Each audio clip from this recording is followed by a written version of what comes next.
The Honourable David Parker.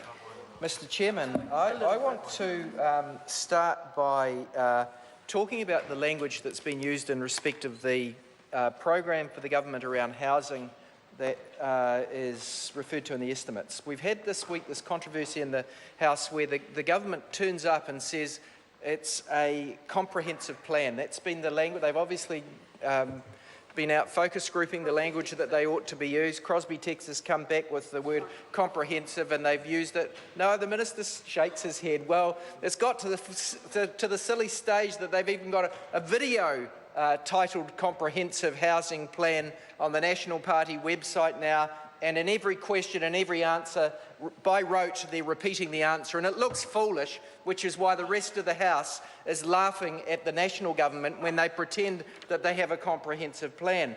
And I think it's somewhat sad that, you know, that they try to sort of fool New Zealanders that they've got a comprehensive plan that's working when it patently isn't. On the very day today, when we've had the Chilcot inquiry in the United Kingdom, effectively criticising the Blair government who took them into a war in Iraq, as the National Party would have done here, on the back of loaded terms like, well, they did actually. You might laugh about it, but your National Party colleagues tried to take us into the war. Order. I am going to interrupt the member. I've been relatively hard. The member will stand, withdraw and apologise. Withdraw and apologise. Right, I want to be very clear that we will not have interjections while I'm on my feet. David Parker, just to make it clear, I've been tough on both sides, and that is that we will focus on these estimates and an excuse that the member was diverted by the opposition or by the government won't wash. The Honourable David Parker. Well, loaded terms like Operation Enduring Freedom or the Coalition of the Willing or comprehensive housing should not hide the fact that they do not have an adequate policy funded in this budget for housing. Sir, I want to say something in response to what the Minister said. He said, oh, they were insulating a lot of houses. You know what the government did when they got into office? They cancelled the $1 billion fund that was proposed as a part of emissions pricing that was going to fund an even bigger program for house insulation. They have done quite a bit of house insulation, and it's a good thing that they have. They took the prior government's program and they have extended it, but don't pretend, Minister, that that wasn't going to happen and that that's somehow your innovation. They say that interest rates are lower. Interest rates that house buyers and mortgage payers have to pay in New Zealand are higher than they would be, but for the out-of-control housing prices in Auckland.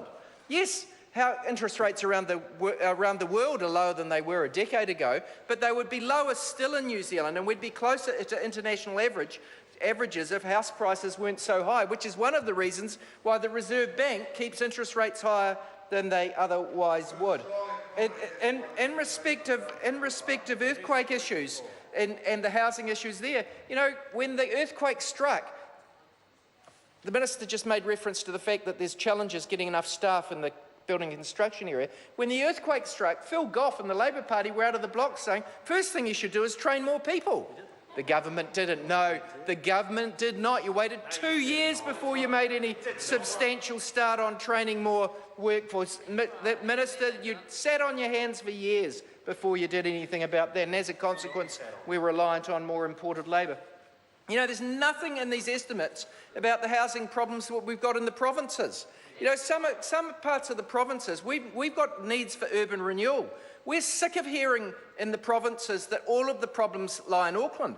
There are problems in Auckland that the government hasn't got under control, but the rest of the country's got problems too. Parts of South Dunedin, for example, very old housing, very cold housing, low accommodation supplement, high heating costs. There are a lot of people down there find it very hard to meet their housing costs, but there's no plan from the government to address any housing issues except in Auckland. Indeed, they sell down state houses in the other parts of the country, and they don't address private rental issues either. Mr. Speaker, it's got so bad that this is a cartoon that was in the ODT this week. And it's got a great big person here that looks like Mr. Creosote, depicted as Auckland with the government's $1 billion housing infrastructure plan as the pie in front. It's got a big fat Auckland shown.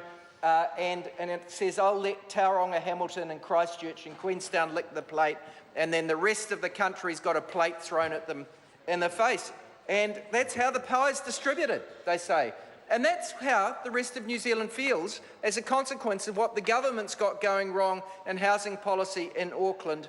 And it's not a good thing for our country. You see what happens when you get jealousies between London and the rest of Great Britain?